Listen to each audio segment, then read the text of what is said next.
Assalamualaikum warahmatullahi wabarakatuh. Alhamdulillahi rabbil alamin. Wassalatu wassalamu ala ashrafil mursalin Nabiyyina wa maulana Muhammadin wa ala alihi wa sahbihi ajma'in. Wa ashhadu an la ilaha illallah wahdahu la syarikalah.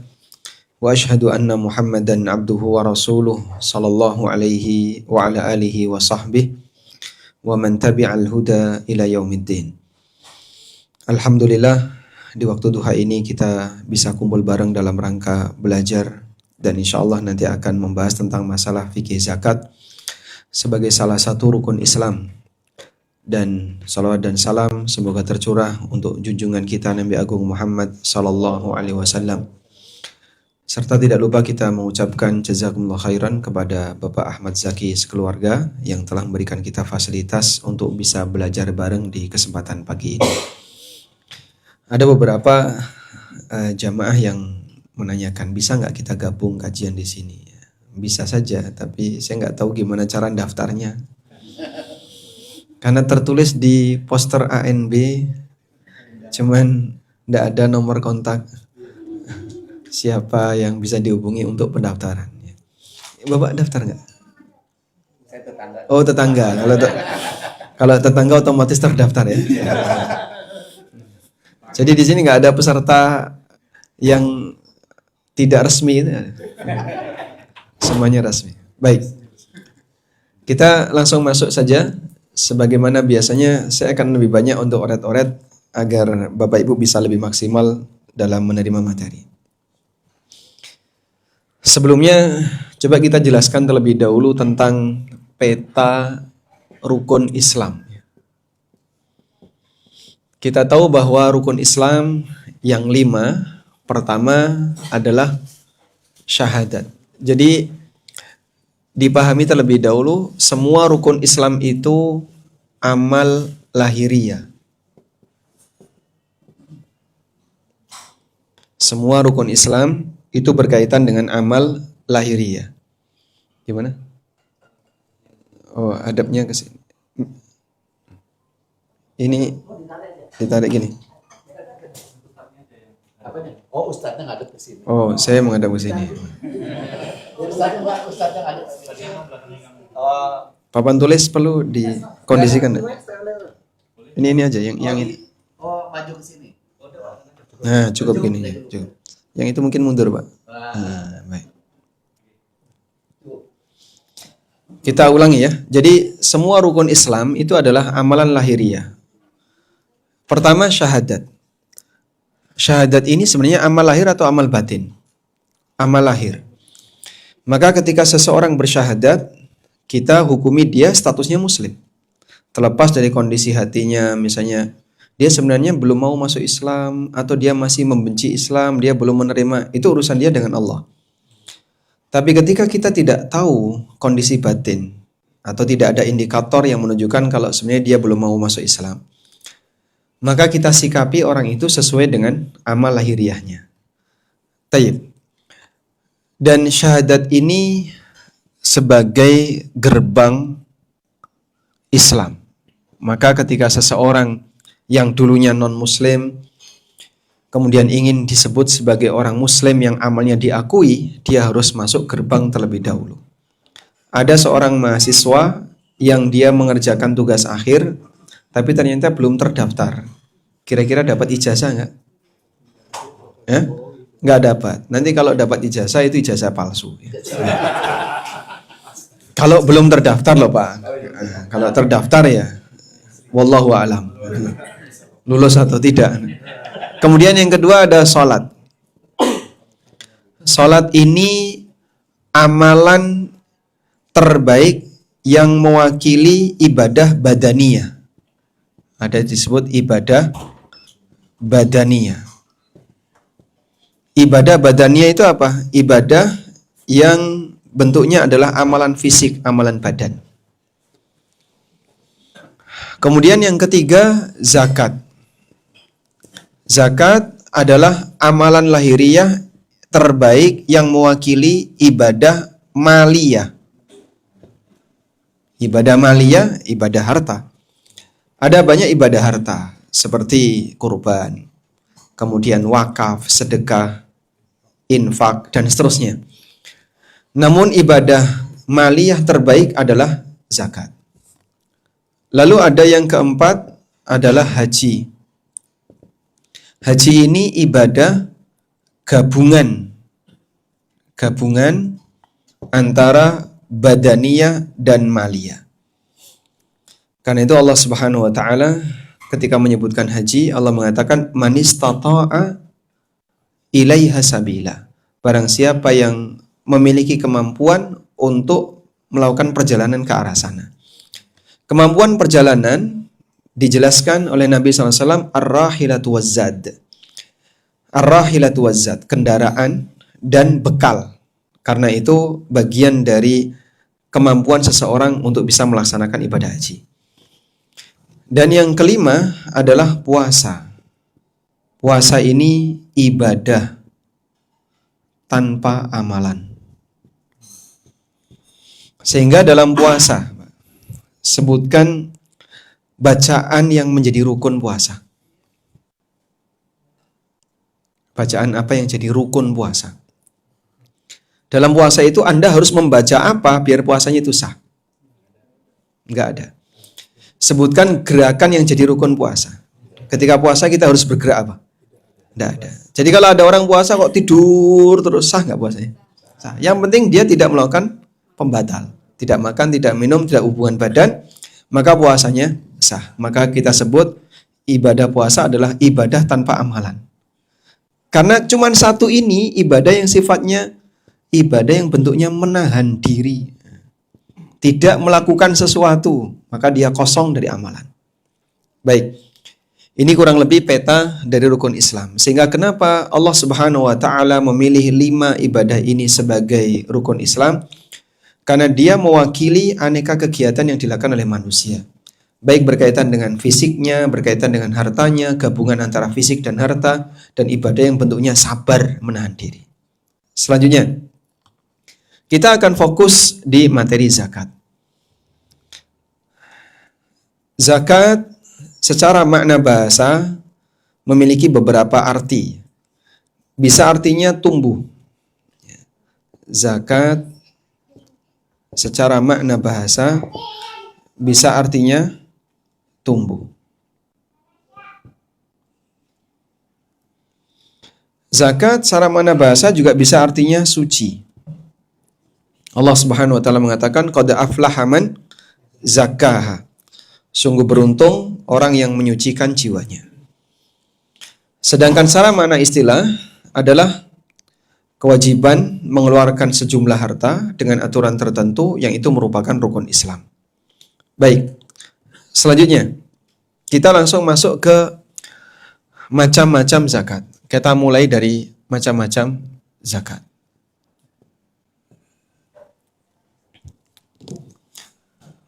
Zakat dilihat dari objeknya. Dilihat dari objeknya itu ada 5.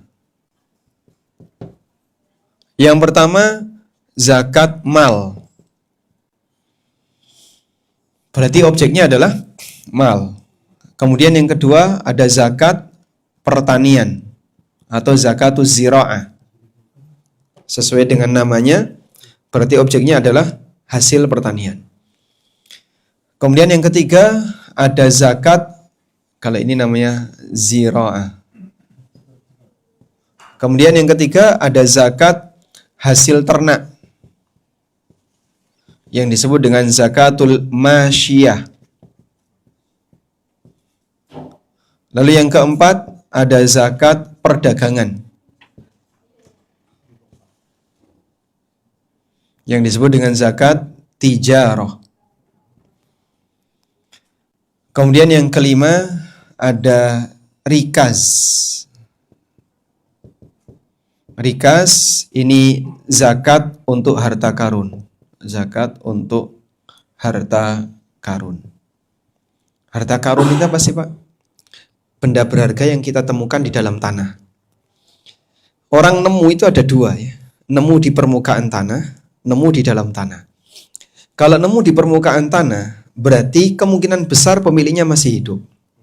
maka tanggung jawabnya adalah dia harus umumkan untuk nanti dikembalikan kepada pemilik. Selama 1 tahun, jika dalam rentang waktu 1 tahun tidak ada atau tidak ketemu pemiliknya, maka benda ini jadi milik penemu. Dan seperti ini disebut dengan lukotoh. Jadi nemu, ada yang di permukaan tanah, di permukaan tanah. Nah, ini disebut apa tadi? Lukotoh. Lukotoh. Sedangkan nemu di bawah tanah, ini yang disebut dengan rikas. Baik. Kalau lukotoh, karena dia di permukaan tanah, berarti kemungkinan pemiliknya masih hidup. Maka tanggung jawab orang nemu, umumkan agar bisa dikembalikan ke pemilik. Sudah? Kalau sampai dalam waktu 1 tahun tidak ada pemiliknya atau tidak ketemu pemiliknya, maka menjadi hak milik yang nemu. Sedangkan rikas, karena dia ditemukan di dalam tanah, berarti kira-kira pemiliknya masih hidup atau gimana? Ya, pemiliknya sudah mati. Sehingga ini adalah harta milik orang dulu yang pernah hidup di sekitar sini. Sehingga untuk rikas nggak perlu diumumkan, bisa langsung dimiliki. Percuma saja diumumkan, bagaimana mungkin dia bisa menemukan pemiliknya, sementara dia nggak pernah tahu pemiliknya ada, dan pemiliknya sudah mati. Ya kalau gitu cari ahli warisnya Pak. Pemiliknya aja nggak kenal, apalagi ahli warisnya. Maka untuk yang kedua ini bisa langsung dimiliki, tapi syaratnya dizakati. Kalau lukotoh nggak perlu dizakati. Saya pernah dapat pertanyaan dari salah satu jamaah Jakarta. Ibu saya nemukan jam Rolex. Dari jam itu dijual, dipakai beli tanah. Dan tanah itu ada di tengah Jakarta. Terus dijual, jadi warisan yang nilainya besar. Dari hasil nemu jam Rolex. Ya, cuman masalahnya waktu ibunya nemu jam Rolex itu mungkin sekitar tahun 80-an ya nemu jam Rolex. Nggak pernah ada upaya mengumumkan. Nah, sehingga beliau bingung, ini warisan halal atau haram? Karena kan sudah ganti generasi dan ibunya juga sudah meninggal. Padahal tanah itu dari hasil penjualan jam tangan yang mahal tadi. Baik. Karena sesuatu yang ditemukan di bawah tanah ini tidak ada pemiliknya, maka bisa langsung dimiliki, tapi dikeluarkan zakatnya. Nah, zakatnya cukup besar, Pak. 20%. Ini zakat terbesar dalam sejarah Islam. 20% itu 1/5-nya. Sudah? Sekarang dari sekian banyak zakat ini, saya yakin Anda punya kepentingan cuman di zakat mal dan zakat perdagangan. Jarang kita bersinggungan dengan zakat pertanian. Petani di sini ada? Tidak mungkin kayaknya. Kalau di Jogja banyak ya. Yang punya ternak kambing 40 ekor? Tidak ada. Makanya biasanya pembahasan tentang masalah 2 zakat ini saya jarang nyinggung. Di buku fikih zakat kontemporer yang saya singgung zakat pertanian. Ini pesanan orang Dieng. Jadi saya ngisi di Dieng sebelum saya punya buku. Ada yang punya buku fikih zakat kontemporer ya? Nah, jadi saya bahas zakat pertanian karena pesanan teman-teman dari Dieng. Mereka minta penjelasan untuk zakat kentang, zakat tomat, zakat wortel, itu gimana? Nah, ada penjelasan di situ. Tapi saya tidak bahas zakat peternakan, karena di Indonesia mungkin jarang yang bersinggungan dengan itu. Mungkin di Australia yang banyak zakat peternakan. Baik, sekarang kita akan fokus di 2 jenis zakat ini, zakat mal dan zakat perdagangan. Kita langsung menuju ke zakat mal. Zakat mal.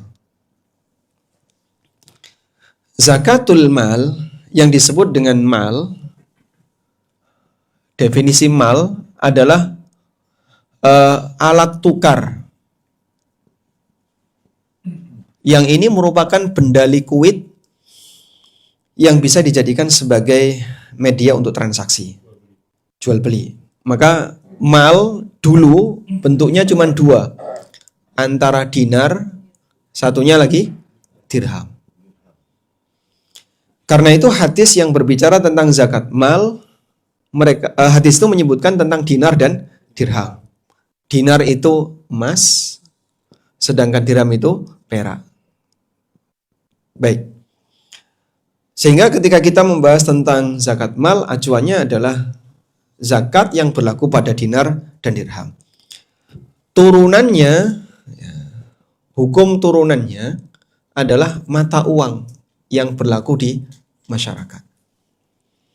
Sehingga perhitungan zakat untuk uang, emas perhiasan, emas batangan, dan seterusnya itu mengikuti perhitungan zakat mal.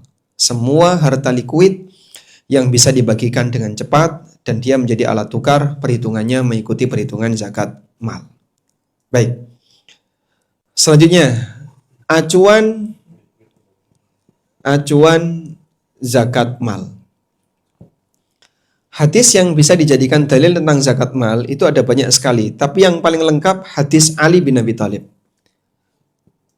Hadis Ali bin Abi Thalib. Hadis ini diriwayatkan oleh Abu Dawud, Imam Ahmad dan yang lainnya. Karena Nabi SAW menjelaskan dengan cukup ringkas detail untuk bagaimana cara ngitung zakat mal. Nabi SAW mengatakan kepada Ali bin Abi Thalib, "Fa'idha kana laka ishruna dirhaman." Kalau kamu punya, "Fa'idha kana laka mi'ati dirhamin." Kalau kamu punya 200 dirham. Wahala 'alaihal haul, dan bertahan selama 1 tahun. Fafiha nisfu dirham, fafiha khamsu dirham darahim. Maka di situ ada zakat 5 dirham. Saya ulangi ya. Fa idza kana laka mi'ata dirhamin wa hala 'alaihal haul fafiha khamsu darahim. Kalau kamu punya 200 dirham dan bertahan selama 1 tahun, maka ada kewajiban bayar zakat 5 dirham. Kemudian Nabi SAW mengatakan, "Walaysa 'alaika syai'un yakni fid dhahab hatta idza kana laka 20 dinaran." Dan kamu tidak punya kewajiban zakat untuk dinar kecuali kalau kamu punya 20 dinar. Wa hala 'alaihal haul, dan bertahan selama 1 tahun, fa fiha nisfu dinarin. Maka di situ ada kewajiban zakat setengah dinar. Keterangan ini yang kita jadikan acuan utama tentang bagaimana cara ngitung zakat mal, bagaimana teknis mengeluarkan zakat mal. Hadisnya cukup ringkas, tapi bisa dijadikan acuan untuk seluruh cara perhitungan. Baik, sekarang Bapak Ibu lihat ya, Nabi SAW membuat perbandingan untuk zakat dinar ketika orang itu memiliki 20 dinar. Angka ini yang disebut dengan nisab. Untuk zakat dirham ketika seseorang memiliki 200 dirham. Angka inilah yang disebut dengan nisab perak. Bertahan selama 1 tahun, ini yang disebut dengan haul. Dikeluarkan sebanyak 5 dirham atau setengah dinar. Konversi di zaman Nabi SAW, meskipun ini berbeda di zaman sekarang, 1 dinar dulu itu ekuivalen dengan 10 dirham. Di zaman Nabi SAW, 1 dinar dulu, di zaman beliau, itu senilai dengan 10 dirham. Sehingga sama ya, 20 dinar, 200 dirham. Dan kalau Anda membuat perbandingan 5 per 200 sama dengan 0,5 per 20, sama dengan 1/40, sama dengan 2,5%. Ada orang yang bertanya, angka 25% itu dari mana? Zaman Nabi SAW nggak ada persentase. Memang nggak ada persentase, tapi cara ngitung beliau seperti ini. Seperti warisan kan tidak persentase ya. Meskipun bisa dikonversi ke persentase. Suami dapat setengah kalau istri nggak punya anak. Suami dapat 1/4 ketika istri punya anak. Bisa saja pakai persentase. Meskipun Quran menjelaskan pakai model pecahan, bukan model persentase. Sehingga dalil-dalil yang menyebutkan persentase itu bentuknya pecahan. Sudah? Bapak kalau tanya jatah warisan suami itu berapa persen? Ya tergantung. Karena namanya warisan kondisional. Bisa dapat banyak, bisa dapat sedikit. Sehingga tidak ada acuan baku. Sekian persen, tidak ada. Zakat juga seperti itu. Dia dijelaskan oleh Nabi SAW berdasarkan pecahan. Tapi bisa kita konversi ke dalam prosentase. Jadi angka 2,5% itu kita temukan dari hadis ini. Sudah? Selanjutnya, dinar dan dirham kan di zaman sekarang sudah tidak kita pakai. Namun hadis ini tidak boleh kita buang. Sehingga untuk perhitungan emas kita menggunakan konversi dinar dan dirham. Sekarang kita coba konversi ya. Konversi dinar dan dirham. Dalam konversinya 1 dinar itu sama dengan 4,25 gram emas. Dan emasnya ini harus emas 24 karat. Seperti emas antam 9999. Ya. Kalau 20 dinar berarti sama dengan 4,25 dikalikan 20 sama dengan 85 gram emas 999 tadi. Oke. Selanjutnya 1 dirham itu sama dengan 2,975 gram perak fine silver. 2,975 gram perak. Jadi saya menghafalnya 3 kurang 0,025. 3 gram kurang 0,025. Bukan kurang 0,25 ya, tapi 0,025. Sehingga 200 dirham itu sama dengan angka ini dikalikan 200 ya. 2,975 kali 200 ini ketemunya 595 gram. 595 gram perak. 600 kurang 5. Baik. Nah, angka ini tidak berubah. Angka ini tidak berubah karena dia paten berdasarkan dalil. Maka tidak ada perubahan nisab emas adalah 85 gram, tidak ada perubahan untuk nisab perak adalah 595 gram. Sudah? Nah, yang jadi masalah adalah ternyata harga emas dan perak itu tidak selalu berimbang seperti dulu. Kalau konversi di zaman Nabi SAW berlaku ini, sekarang sudah nggak berlaku lagi. Karena itu nanti akan ada selisih yang sangat jauh antara perhitungan nisab emas dengan nisab perak. Kalau kita hitung konversi ke uang, nanti jadinya ketemunya sangat jauh selisihnya. Kalau emas tadi kan 85 gram. Sekarang tinggal kalikan. Per gram berapa, Pak? Per gram berapa? Per gram 2,8. Turun ya? Turun. Alhamdulillah. Seneng atau senep? Yang sudah kadung nyimpen itu. Sehingga kadang kemarin Masya Allah ya. Orang berburu emas tuh sampai harus ngantri 3 hari, 4 hari dengan harga yang mahal ya, 3 juta itu ngantri sampai di atas 3. Sekarang turun banyak orang lepas. Dan waktu emas naik ternyata tidak mempengaruhi inflasi. Makanya teori yang dulu dikatakan bahwasanya inflasi ini dipengaruhi naik turunnya emas, ini terbukti bahwasanya itu nggak mempengaruhi. Gorengan kan tetap nggak naik, Pak. Jadi waktu emas melambung tinggi tetap gorengan nggak naik. Nggak naik, alhamdulillah. Jadi kalau kali 2,8 tuh saat ini 2,9 lah. Jadinya berapa? Kalau pakai kalkulator 246,5 247 juta. Anggap ya. Kemarin bahkan sempat 250 sekian juta nisabnya. Sekarang turun jadi segitu. Baik, sedangkan kalau perak 595 gram. Coba Anda lihat fine silver berapa harganya? Anggaplah 20.000 ya. 20.000. 595 20.000 11,9. Perak berapa? 52.000. Wah, naik sekarang. Misalnya 50.000. 50.000. Jadinya berapa? 50.000 kali 595, 25 juta. 30 juta. Berapa pastinya? 297, anggaplah 30 juta.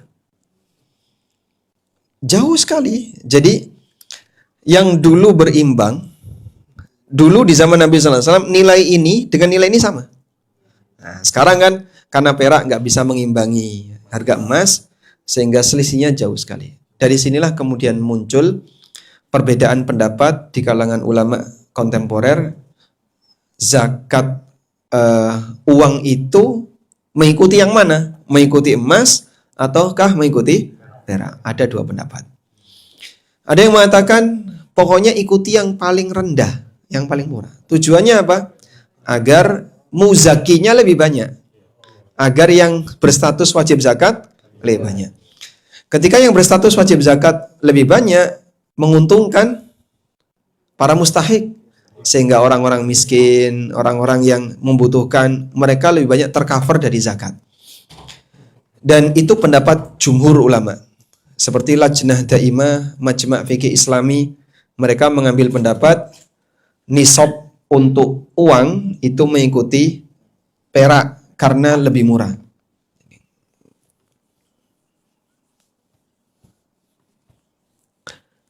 Nisab untuk uang mengikuti perak.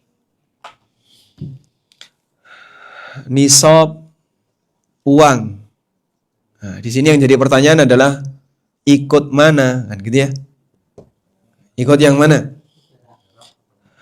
Jumhur berpendapat ikut yang murah, dan dalam hal ini adalah perak, ikut yang murah. Karena dulu sempat perak di zaman Umar itu lebih mahal daripada emas. Jadi sempat geser. Terus balik lagi. Dan selanjutnya emas lebih mahal daripada perak. Nah, kalau ikut yang murah, berarti dalam hal ini adalah perak.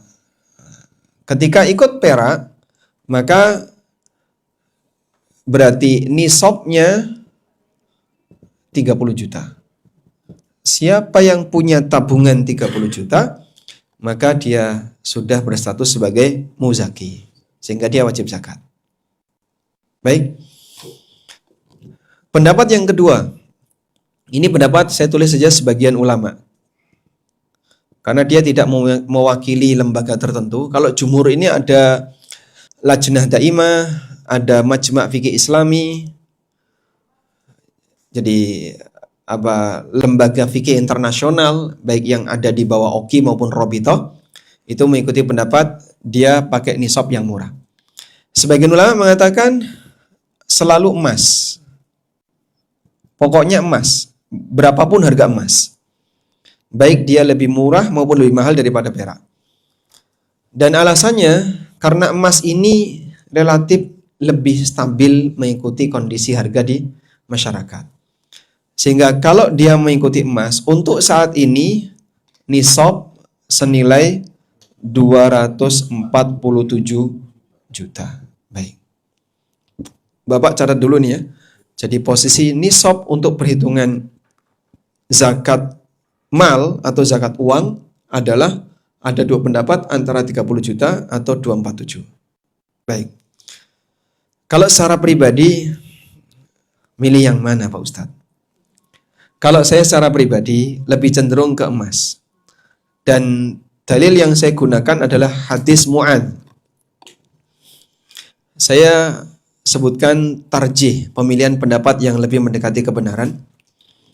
Ada satu hadis dari Ibnu Abbas radhiyallahu anhu yang menceritakan Nabi SAW pernah mengutus Mu'adz ke Yaman. Hadis tentang Mu'adz yang diutus ke Yaman. Saat Mu'adz diutus ke Yaman, Rasulullah SAW memberikan arahan Salah satunya adalah Nabi SAW mengatakan kepada Mu'ad, kalau mereka sudah mau mengakui tentang kewajiban salat, fa'alimhum annallaha aftarada alaihim zakata amwalihim tu'khadhu min aghniyaihim wa turaddu ala fuqaraihim. Di situ ada kalimat zakata amwalihim tu'khadhu min aghniyaihim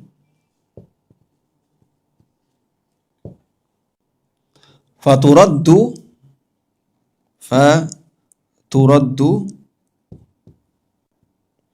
ala fuqaraihim. Ajarkan kepada mereka zakat harta tu'khadhu, diambil, min aghniyaihim, dari orang kaya mereka, faturaddu, lalu dikembalikan, ala fuqaraihim, kepada orang miskin mereka. Sehingga di sini ada dua tipe manusia yang disebutkan. Agniya ini muzaki, begitu. Fuqara mustahik. Fuqaranya adalah mustahik. Agniya itu artinya orang kaya. Nah, pertanyaannya, karena di sini Nabi SAW menyebut muzaki itu orang kaya. Nabi SAW menyebut muzaki orang kaya, ya. Di Jakarta, Pak, punya tabungan 30 juta, kaya nggak, Pak? Ya? Belum? Cukupan? Cukup di bawah garis atau di ngepres garis atau di ngepres garis? Gimana, Pak? Motor aja 35. Jadi orang punya tabungan 30 juta. Anaknya sakit, masuk ke RSUD tanpa BPJS. Habis. Kurang. Artinya untuk tingkat masyarakat di zaman kita, orang punya tabungan 30 juta belum bisa disebut orang kaya. Dari sinilah kemudian saya membuat kesimpulan, berarti yang lebih tepat nisab zakat itu adalah emas. Karena dia lebih mewakili kekayaan. Sehingga kalau ada orang yang punya tabungan 247 juta, kira-kira di sini kaya nggak? Tabungan ya, Pak? Biasa. Oh, masih biasa ya? Iya. Bapak kalau pindah Jogja, wah, kaya banget itu. Alhamdulillah, Masya Allah. Baik.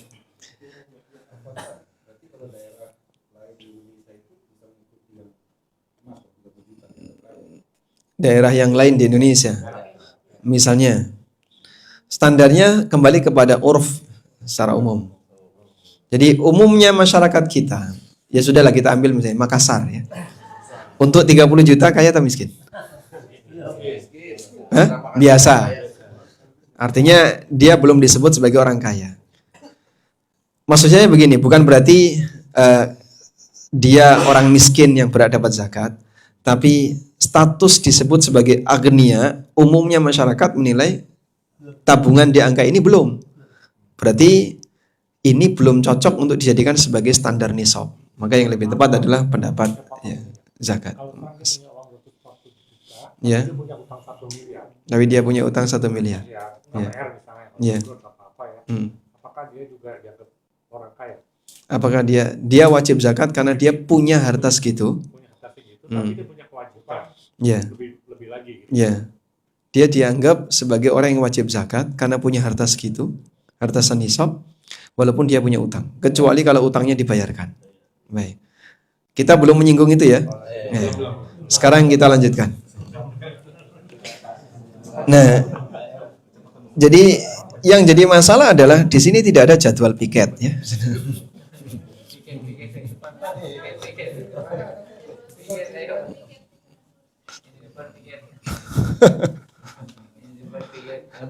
Maka yang nulis yang tanggung jawab. Cukup Pak, cukup. Masya Allah, cukup. Weh, Pak Basuki lenggamawan. Sekarang kita akan beralih ke cara menghitung nisab. Kalau tadi kan kita cuma menyebutkan nisab tuh kayak gini. Kita sepakat di angka ini ya. Atau masih ada yang berpendapat ini? Ya ini pendapat pribadi saya, kalau Bapak sepakat, maka kita kunci di angka ini, bahwa nisab adalah 247 juta. Oke. Selanjutnya, kita akan coba membuat penjelasan tentang cara hitung nisab harta. Pertama yang perlu dipahami, bahwa dibedakan antara tabungan dengan pendapatan. Sama atau beda, Pak? Sama atau beda? Beda. Bedanya apa, Pak? Sisa dari pendapatan diperoleh. Ya, kalau pendapatan belum tentu jadi tabungan. Kalau tabungan sudah barang tentu berasal dari pendapatan. Baik. Yang dizakati itu yang mana? Tabungan atau pendapatan? Tabungan. Jadi ini yang dizakati. Zakat itu untuk tabungan, bukan untuk pendapatan. Ini yang jadi objek zakat mal. Ya. Ini online, Pak. Ada kata sensitif yang tidak boleh disebutkan. Baik. Jadi zakat itu perhitungannya berdasarkan tabungan, bukan berdasarkan pendapatan. Sudah? Karena itu kalau ada orang yang pendapatannya misalnya per bulan 50 juta. Anaknya 10, istrinya 3. Tinggal di Menteng. Kira-kira gimana? Oh, gak cukup. Minus. Habis ya. Makanya jangan melihat pendapatan, tapi lihatlah tabungan. Sehingga orang berbicara, kalau gaji sekian. Ya kita tidak tahu pengeluaran dia berapa, yang jadi tabungan dia berapa. Karena zakat itu yang dihitung tabungan. Baik. Terus cara ngitungnya gimana, Pak? Zakat itu adalah akumulasi. Zakat adalah akumulasi dari komponen zakat. Komponen zakat mal itu apa saja? Komponen zakat mal meliputi emas. Pendapat sebagian ulama digabungkan dengan perak kalau dia punya perak. Jadi dia punya emas dan perak, ngitungnya digabungkan. Ada juga yang memisahkan. Kalau dalam mazhab Syafi'i dipisahkan, emas sendiri, perak sendiri. Kemudian uang, baik tabungan, tunai, digital maupun fisik. Kemudian piutang lancar. Piutang lancar itu piutang yang mudah ditagih. Kalau piutang yang wallahu alam ditagih kapan nggak jelas, masya Allah, masya Allah.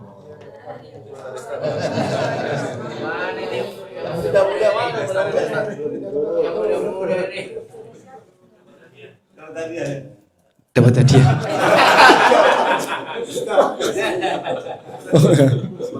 Langsung, oh nggak boleh manis. Iya, ini kan yang muda mager masalahnya. Yang tua gercep ini. Baik. Jadi posisi zakatnya adalah akumulasi dari komponen zakat. Maka komponen zakatnya apa saja? Saya punya emas, punya perak, punya uang dengan berbagai macam jenis uang.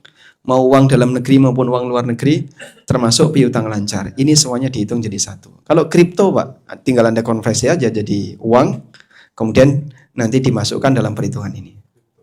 Ya. Sudah? Nah, selanjutnya, dari konversi ini, kemudian nanti Bapak lihat model kurva berikutnya. Saya akan buat kurva tabungan. Ini waktu. Ini tabungan. Baik. Di sini ada garis nisab. Jadi anggaplah misalnya nisab cenderung naik, maka garisnya saya buat sedikit miring ke atas. Ini garis nisab.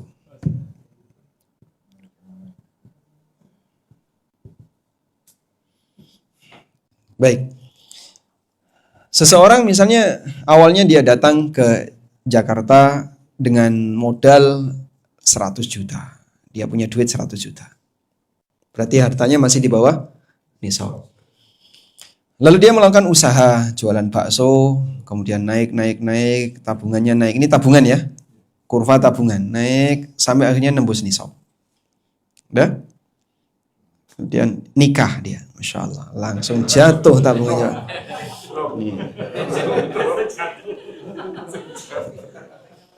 Tabungannya langsung turun ketika dia nikah. Kemudian naik lagi sampai mencapai nisab. Ini kalau nikah lagi bahaya ini. Terlalu curam ya. Ya, misalnya seperti ini, Pak. Dan seterusnya ke sana. Sudah? Kalau kita lihat posisi tabungan orang ini mencapai titik nisab di 2 sesi. Pertama di sini kita kasih titik A, yang kedua di sini kita kasih titik B. Nah, lihat tabungan ya. Tabungannya sempat mencapai nisab di 2 kesempatan. Saat di titik A dan yang kedua karena sempat turun kemudian naik lagi di titik B. Pertanyaannya, perhitungan haulnya itu dari mulai titik mana? Ada 2 pendapat. Pendapat jumhur ulama, tabungan seseorang ketika dia turun di bawah nisab langsung reset sebelumnya. Nah, jadi seperti tidak dihitung. Sehingga akumulasi dulu ya seperti tidak ada. Karena sempat di bawah nisab. Maka perhitungannya dimulai dari titik terakhir ketika dia menembus nisab. Itu pendapat jumhur. Udah? Pendapat Hanafiyah, perhitungannya dimulai dari awal, jadi nggak geser. Walaupun sempat turun di bawah nisab, ini tidak ngereset sebelumnya. Dan kami sarankan Anda pakai pendapat Hanafiyah. Karena kalau enggak, nanti terlalu sering cek saldo, Pak. Apalagi yang kira-kira tabungannya miris di sini, Pak ya, naik turun. Wah, ini dia akan cek saldo terus ini. Kapan nisab haul saya kapan? Karena ketika dia kurang lebih di atas nisab ini, ya, masih di garis nisab ini, dia nanti akan ngereset terus. Makanya lebih baik adalah pilih pendapat Hanafiyah, langsung pukul rata setiap bulan pertama kali harta Anda mencapai nisab, tinggal dihitung zakatnya. Sehingga kalau kita pakai pendapat Hanafiyah, Anda mulai dari titik A. Nah, titik A ini kira-kira jatuh di bulan apa? Ya, misalnya titik A ini ternyata jatuh di bulan Rajab. Di bulan Rajab.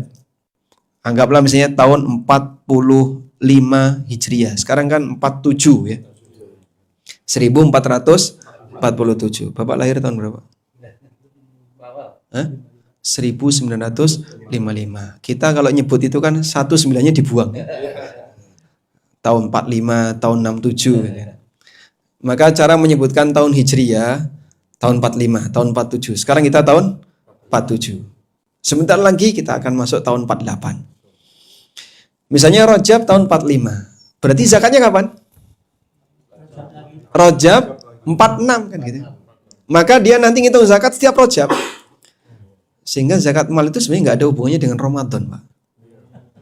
Zakat mal itu dihitung Bapak punya harta 1 nisab tuh kapan? Pas mencapai nisab pertama kali. Dia cuman cukup cek saldo pertama itu sudah kunci di situ. Maka setiap bulan itu zakat sudah. Jadi nggak geser. Nah, kalau ada orang zakatnya Rajab, tapi dia bayar zakatnya Ramadan, yang terjadi apa, Pak? Menunda. Dia berarti bayar zakat menunda. Seharusnya zakat kamu Rajab. Kenapa kau bayarkan Ramadan? Rajab dengan Ramadan selisih berapa bulan?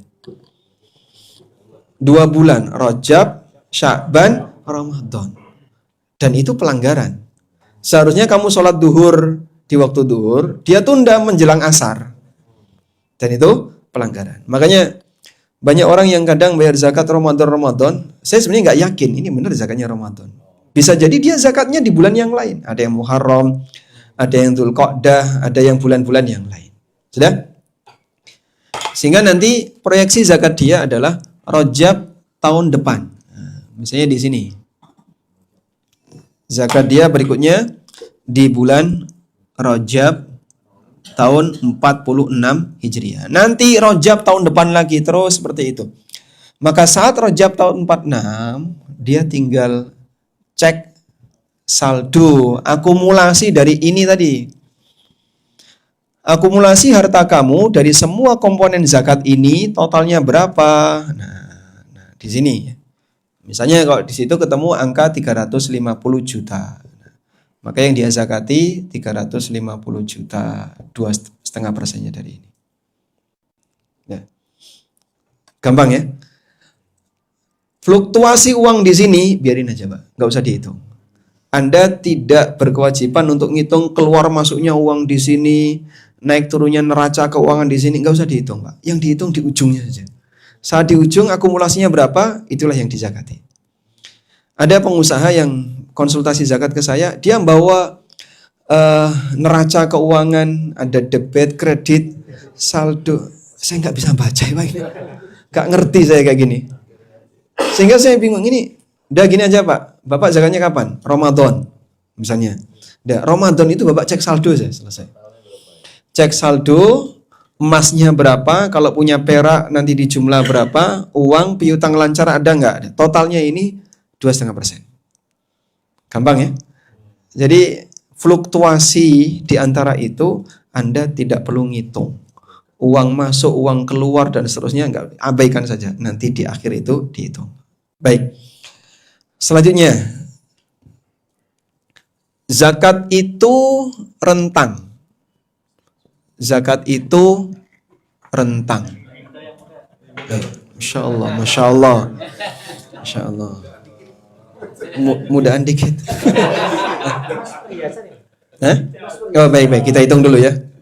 Cukup. Nah, sekarang untuk komponen emas itu cara ngitungnya gimana?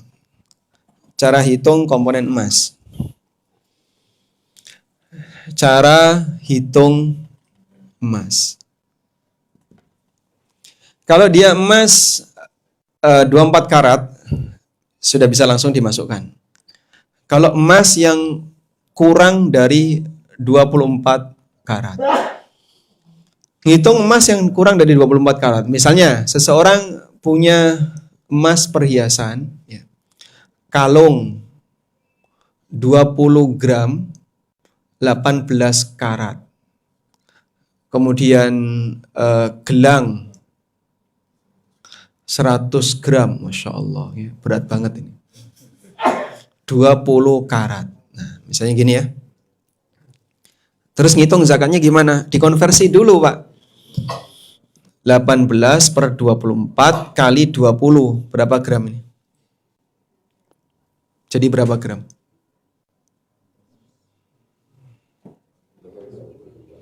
Eh? 18 per 24 kali 20. Berapa, Pak? Ini kalkulatornya pakai yang mana? Hah? 18. 6. Jauh sekali selisihnya. 15 gram. Nah, jadi ini 15 gram. Jadi 20 gram itu yang murni 15. Yang dihitung yang murni. Campurannya nggak usah dihitung. 100 gram. Bapak tinggal hitung 20 per 24 kali 100. Berarti dia 5 per 6. 83,3 gram. Dari 100 gram itu yang emas murni ini. Nah, akumulasi ini yang dihitung. Lalu perhiasan itu dihitung zakatnya nggak, Pak?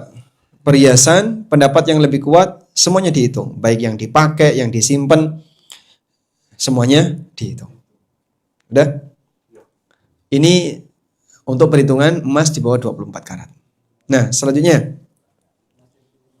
Hah? Berarti masuknya piutang. Dipinjam itu dipinjam untuk dandan terus dikembalikan, atau pinjam untuk dia jual, dia gadekan. Nah, berarti kan masuknya piutang. Nah, makanya piutang lancar atau piutang macet. Nah, kalau piutang kan ada dua ya. Ada piutang yang lancar. Piutang lancar itu kriterianya ada 3. 1, diterima oleh orang yang mengakui utangnya. Yang kedua, dia punya kemampuan untuk bayar. Yang ketiga, bukan orang yang statusnya di atas kita secara aturan masyarakat, sehingga sulit ditagih. Misalnya di atas kita itu orang tua gitu ya. Maka utang di orang tua nggak dihitung. Karena anak nagih orang tua nggak boleh. Sehingga biarkan orang tua yang mengembalikan. Udah? Atau utang ke aparat. Sehingga kalau mau nagih ya beresiko. Maka yang seperti ini masuk kategori utang macet. Oh, Masya Allah ya. Diulang ya. Kriteria piutang lancar. 1, orangnya mengakui. 2, punya kemampuan. 3, memungkinkan untuk ditagih. Yang tidak memungkinkan ditagih itu seperti ke orang tua atau ke pejabat. Mertua, masuk nggak? Orang tua juga. Masuk orang tua ya. Intinya kalau tidak memungkinkan ditagih, dia kalau ditagih galak sekali Pak, bahaya itu Pak. Nah, kalau seperti itu masuk kategori piutang macet. Nah, piutang macet Anda tidak boleh hitung. Misalnya yang saya kasih utang tuh orangnya nggak mampu Pak, wallahu alam, nanti kapan dia katanya nunggu warisan. Insya Allah akan saya bayar, tapi nunggu dajjal keluar. Wah, Masya Allah. Nah. Selanjutnya, setelah kita tahu tentang beberapa komponen tadi ya, berikutnya tentang haul. Haul ini genap 1 tahun harus perhitungan hijriyah.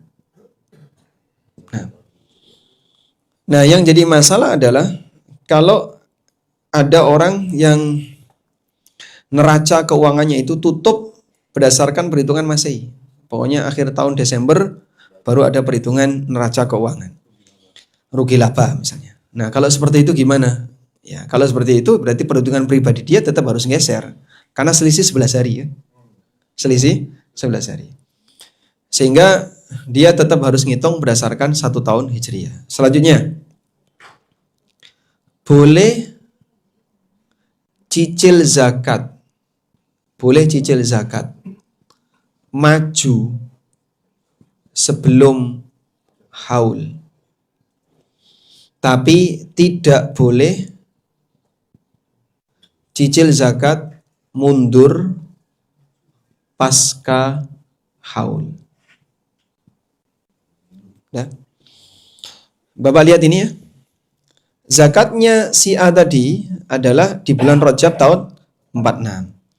Kalau dia bayar zakatnya di sini, ini cicil zakat maju. Jadi sebelum Rajab tahun 46 dia sudah bayar zakat. Ini boleh namanya menyegerakan zakat. Jadi kalau cicil di sini boleh. Oke. Maksimal bebas saja. Bahkan di sini pun boleh. Jadi di rentang ini boleh. Nggak ada batasan. Nggak ada batas. Di antara itu aja. Ya. Hah?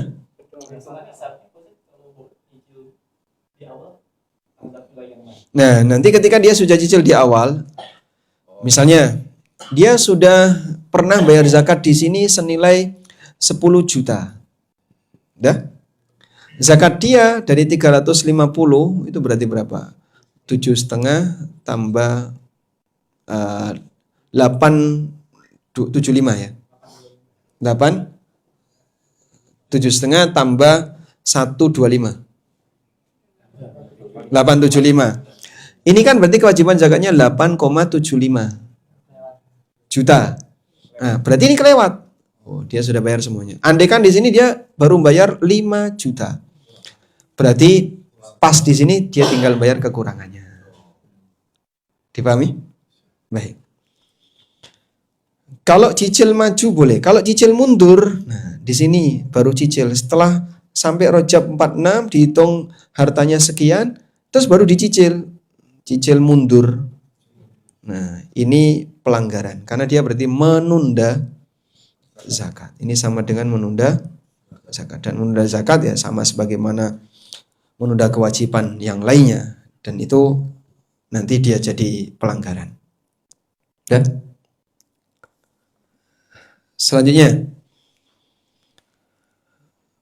Bagaimana kalau misalnya ada harta yang baru didapatkan di sini? Sebelum Rajab itu bulan apa, Mas? Nah, kalau sebelum Desember apa, Pak? Apa ya? Kalau sebelum Rajab bulan apa? Jumadil Akhirah. Ya. Sebelum Rajab Jumadil Akhirah. Ada harta yang didapatkan di bulan Jumadil Akhirah. Kan mepet banget nih. Dengan Rajab, anggaplah misalnya Jumadil Akhirah tengah. Berarti dengan Rajab tinggal sekian hari. Dihitung zakatnya enggak, Pak? Jawabannya dihitung zakat. Jadi saya membuat ilustrasi seperti ini, Pak. Ini ada stasiun 1. Stasiun 1.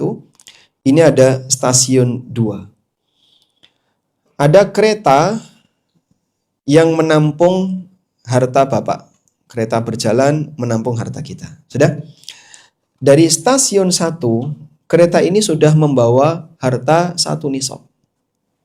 Dari stasiun 1 ya. Kereta ini berjalan ke stasiun 2 selama 1 tahun. Selama perjalanan ini ada harta yang masuk, ada harta yang keluar, masuk, keluar kan gitu, Pak. Harta kita di sini kan keluar masuk dan seterusnya. Sampai di stasiun 2. Nah, sampai di stasiun 2 barusan ada yang masuk. Pokoknya siapapun yang numpang di sini harta itu dizakati. Mau yang usianya baru 2 hari, usianya baru sehari, pokoknya yang masuk selama di rentang ini dizakati di ujung. Bisa dipahami insyaallah? Baik. Terus kan tadi disebutkan bulan Rajab. Rajab tanggal berapa? Nah, ini sering jadi pertanyaan. Zakat saya tanggal berapa, Pak Ustadz? Anda zakatnya bulan apa? Ramadan. Harus keluar Ramadan tanggal berapa? Apakah awal, tengah, atau akhir? Jawabannya selama 1 bulan. Anda boleh keluarkan di awal, boleh keluarkan di tengah, boleh keluarkan di akhir. Rentang Anda 1 bulan. Demikian yang dijelaskan oleh Utsman. Hadza syahru zakatikum. Ini adalah bulan zakat kalian. Sehingga tadi kita sebut bahwasanya mengeluarkan zakat.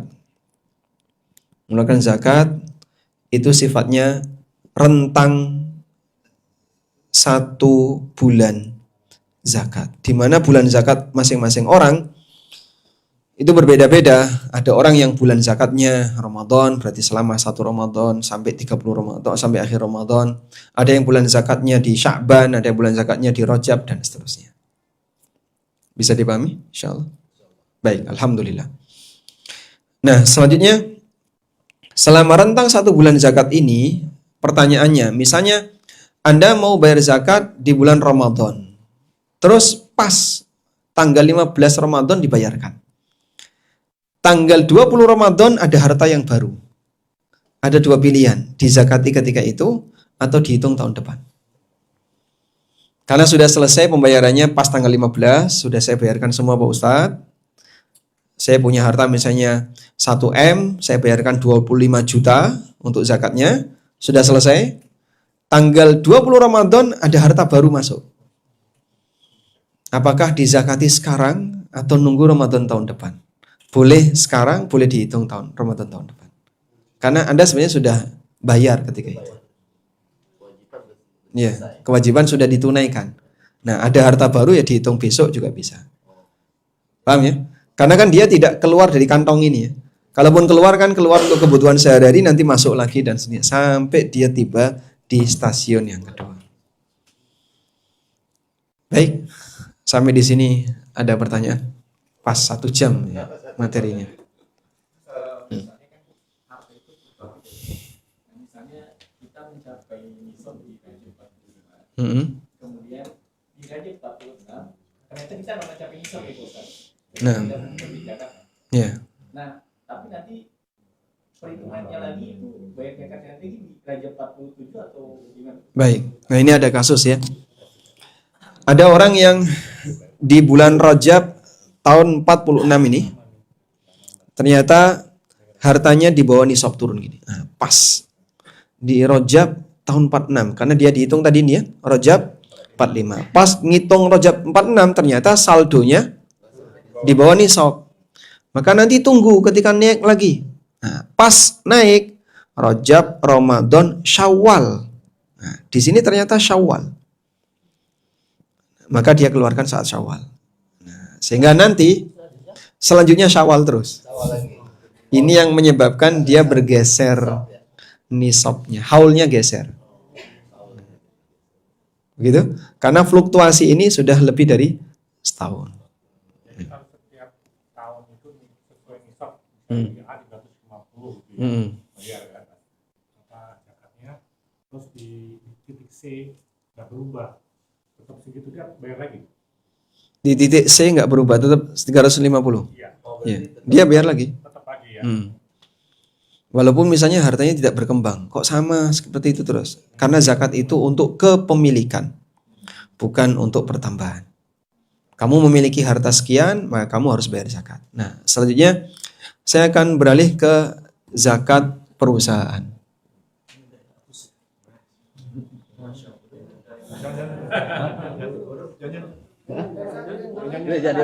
Tidak tahu.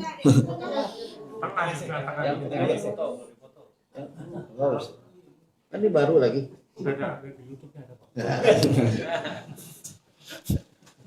Kalau YouTube pakai kuota, Pak.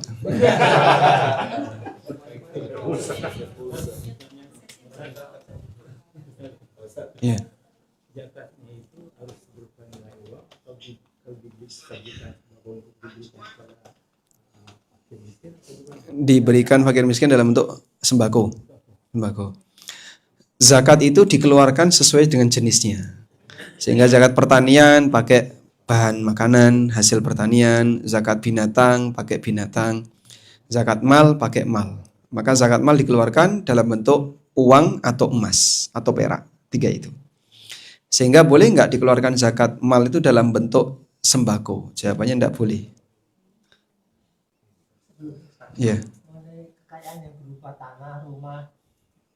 Oh baik, nah, penting ini ya. Disewakan dan dipakai sendiri. Ya.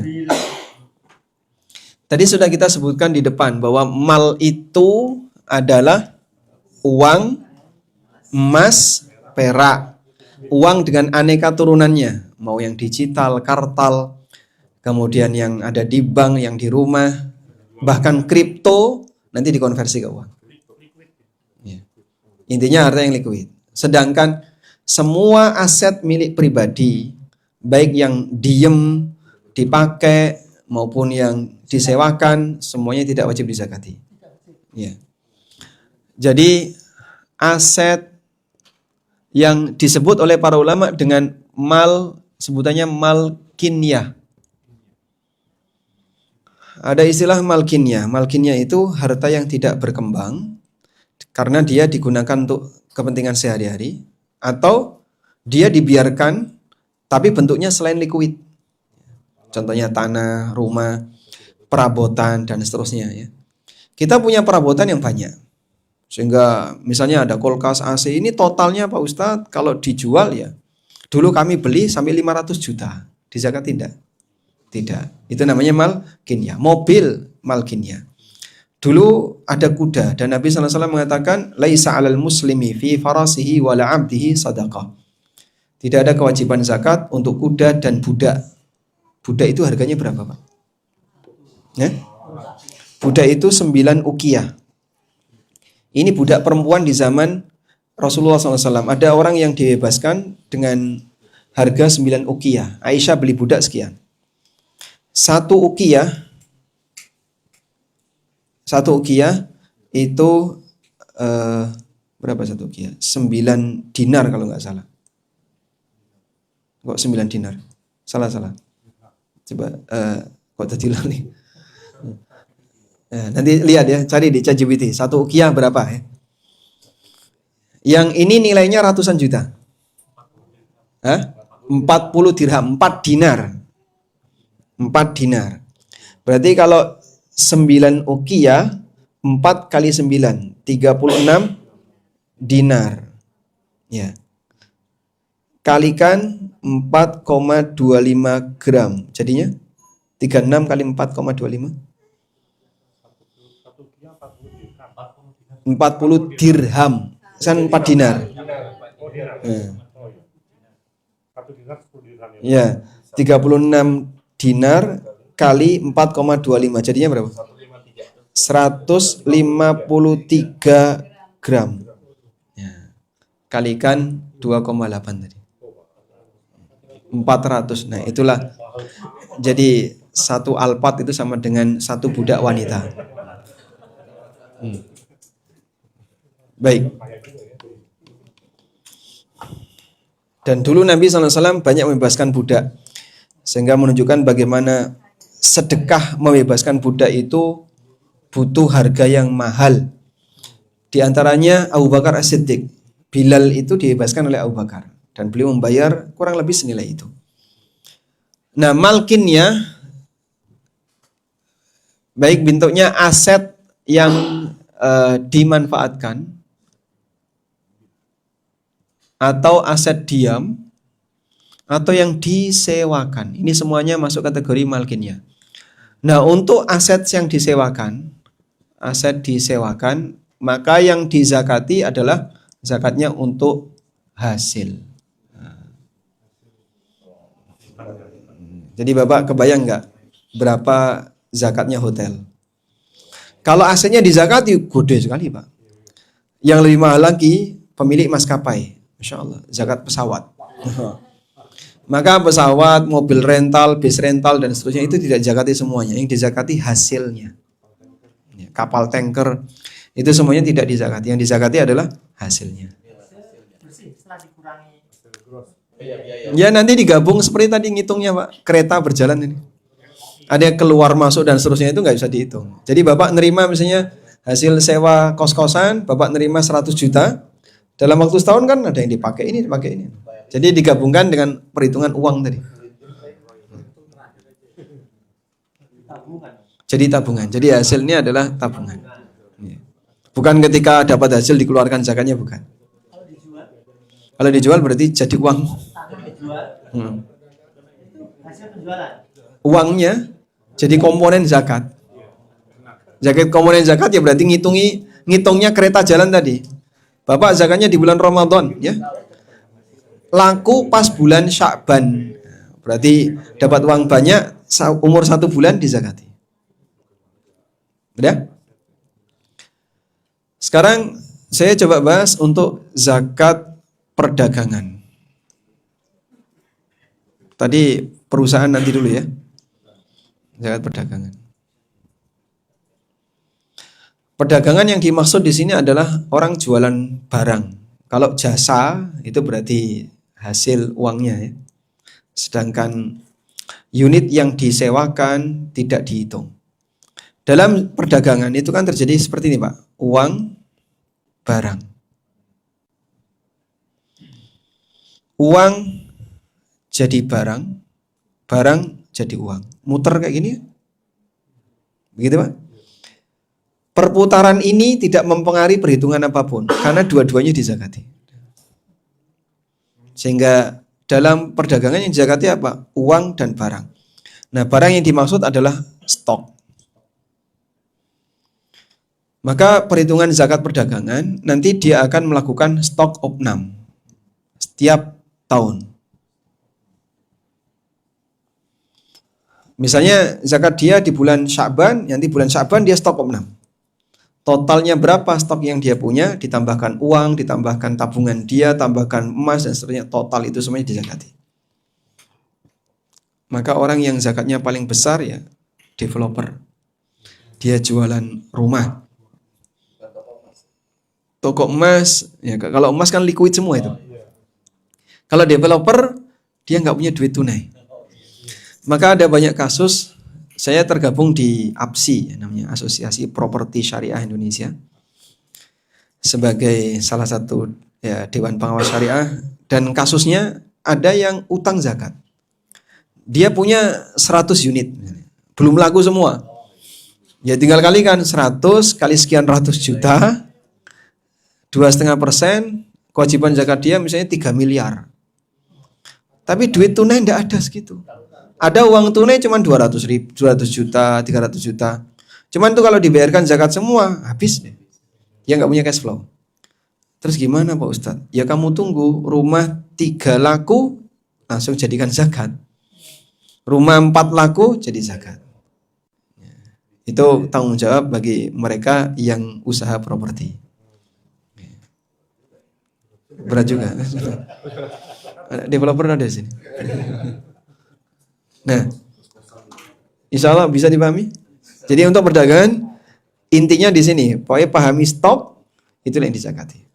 Apapun selain stok, kendaraan operasional, ruko, terus apapun yang mahal selain stok tidak dizakati.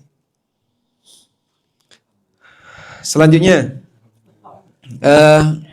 apa satunya? Zakat perusahaan. Nah, untuk zakat perusahaan, bagaimana cara hitung zakat perusahaan? Kalau perusahaan itu milik pribadi, maka perhitungan zakatnya sama sebagaimana harta milik pribadi. Berarti yang dizakati adalah uang di perusahaan itu. Kalau perusahaan ini PT atau dimiliki oleh banyak orang, jadi dia adalah perusahaan syirkah atau kerjasama beberapa orang, kerjasama N orang. Begini, N orang ini tidak semuanya muslim, ada yang non muslim. Nah, gimana Pak cara ngitungnya? Sebenarnya cukup sederhana teorinya. Zakat itu amal pribadi, sebagaimana sholat. Sehingga tidak ada sholat diwakili perusahaan, tidak ada ya. Aku udah sholat diwakili manajer, tidak ada. Sholat itu amal pribadi, zakat juga amal pribadi. Sehingga tidak ada zakat saya sudah diwakili, itu tidak ada. Kamu zakat hitung sendiri, orang lain ikut hitung sendiri. Bahkan sampai suami istri itu dipisahkan. Pribadi ini termasuk suami istri, pasutri. Nah, sehingga dia dipisahkan. Suami saldonya berapa, istri saldonya berapa. Makanya kepemilikan harta dalam rumah tangga itu dihargai. Sehingga harta istri milik istri, harta suami milik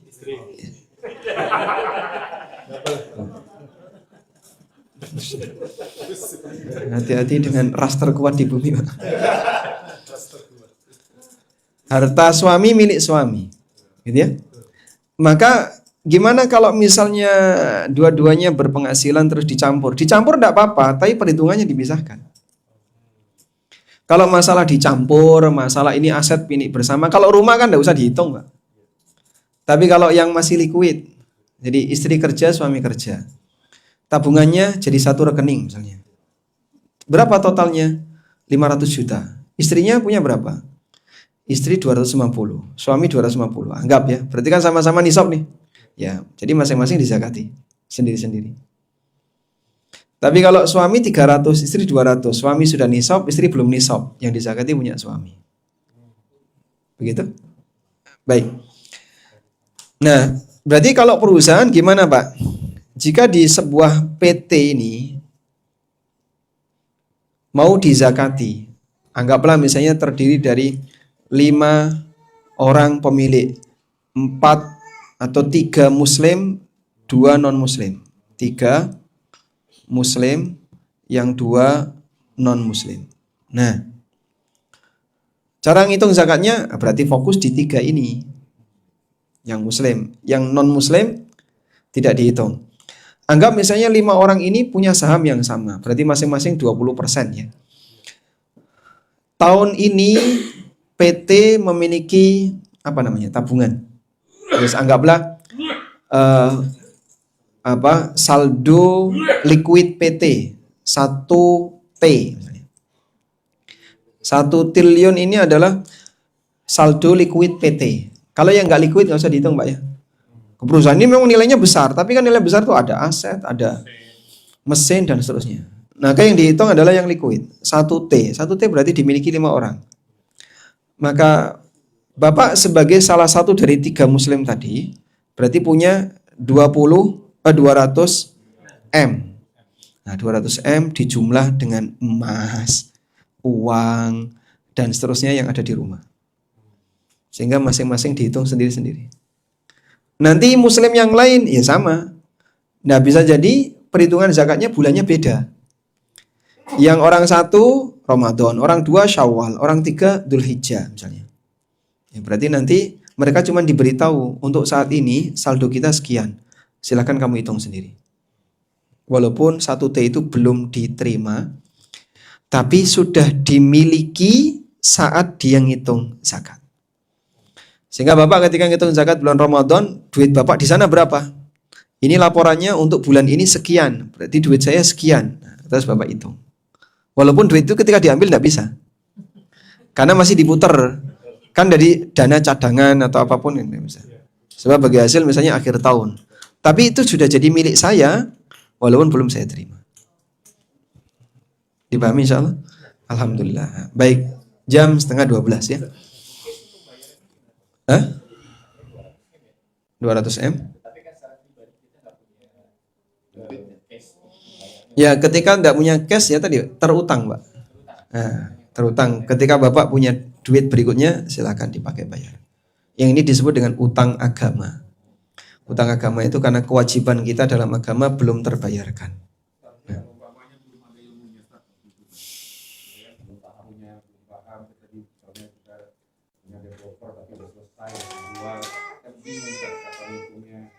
Apakah kita boleh itu mundur? Anggap itu terutang, maksudnya apakah kita bisa bertobat atau kita bayar itu ya dengan niatin ya bayar zakat yang nggak tahu sih cuma berapa kan?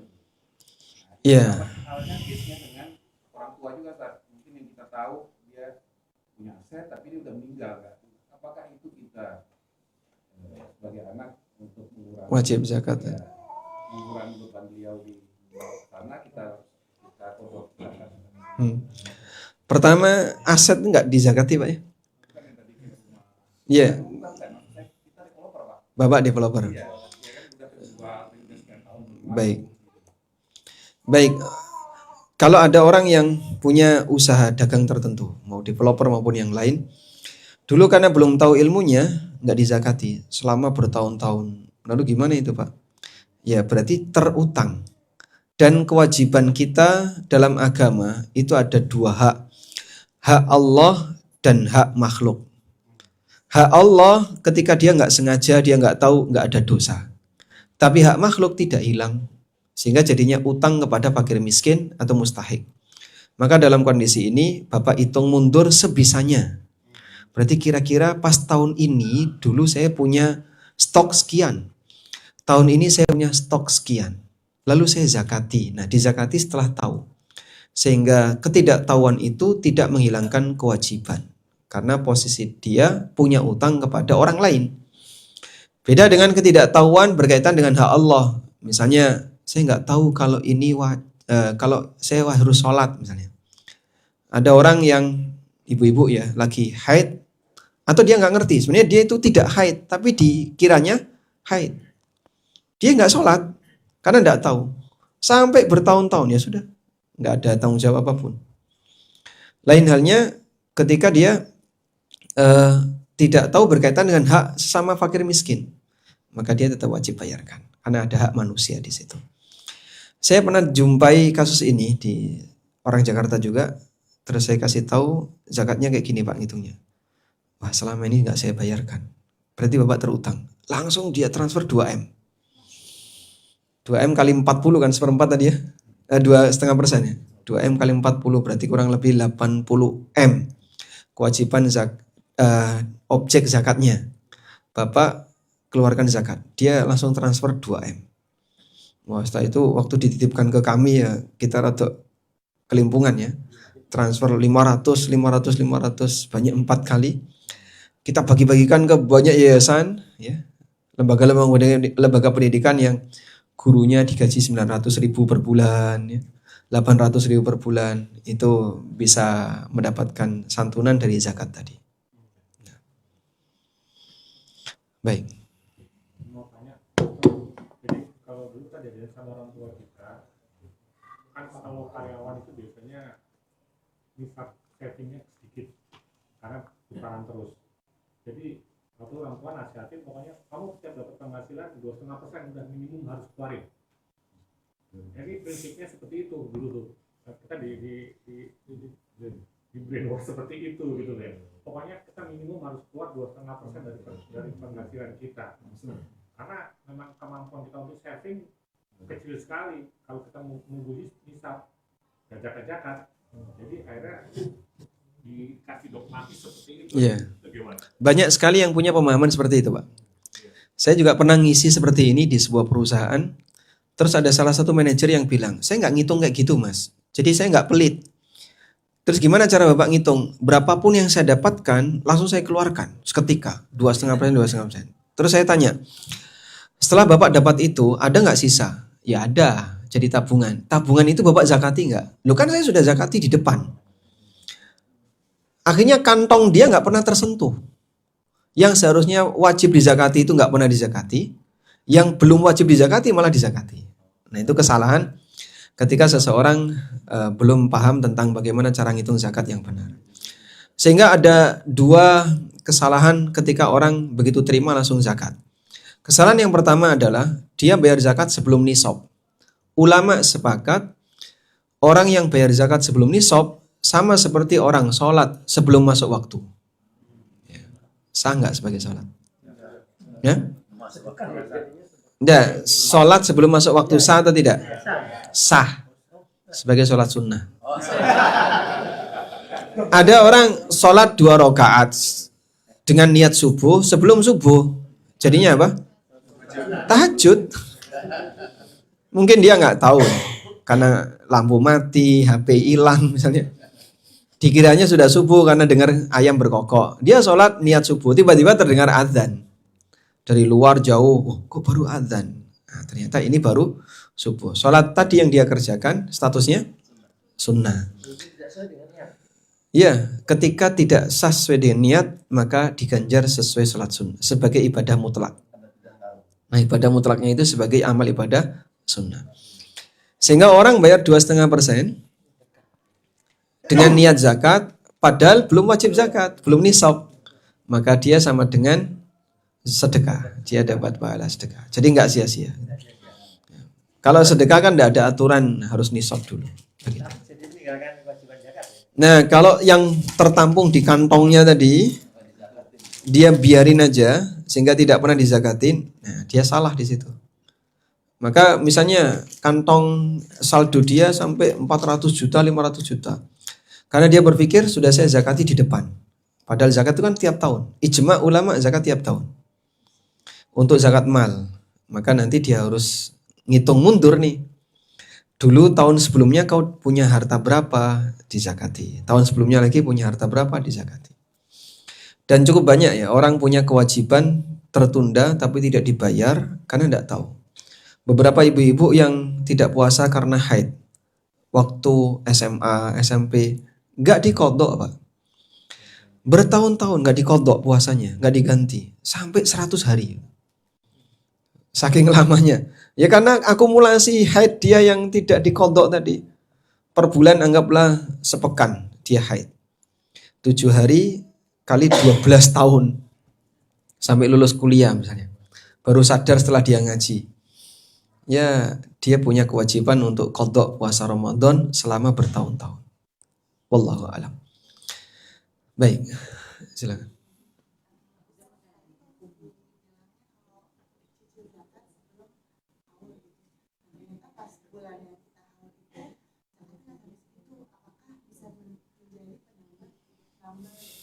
Ya, kalau tadi misalnya kewajiban zakatnya 8 juta, ternyata cicilan yang dia keluarkan sudah 10.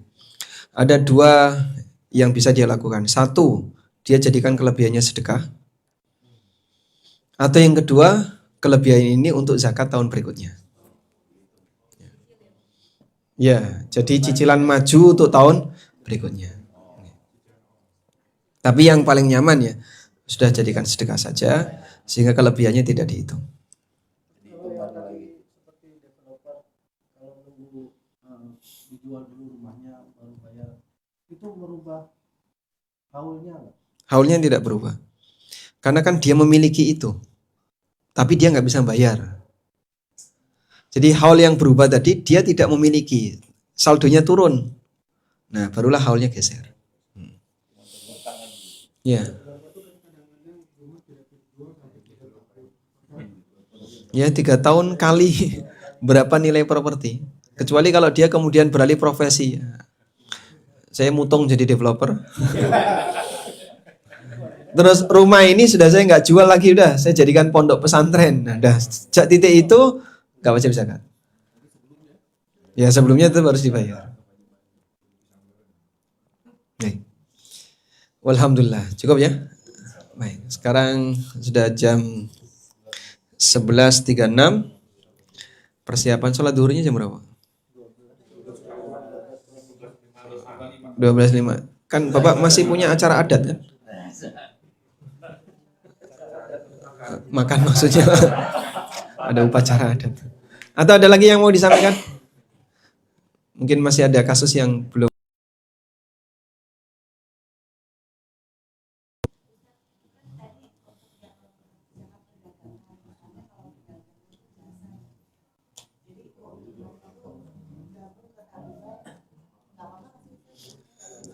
Kalau Anda dagang jasa, berarti kan dapat uang. Ini nanti dipotong operasional, gaji karyawan, dan seterusnya, itu nggak dihitung. Yang dihitung net profit. Anda punya net profit berapa, diakumulasi dengan tabungan pribadi. Ya. Ada lagi?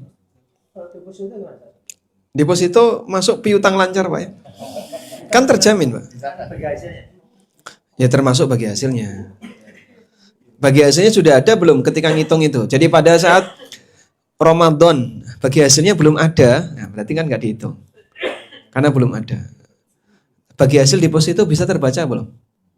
Bisa dibaca nggak? Bisa, walaupun belum bisa ditarik.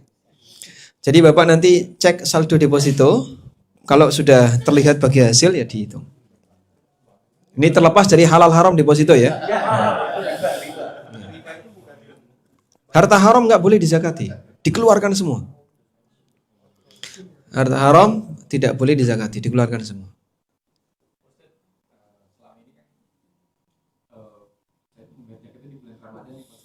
Ya.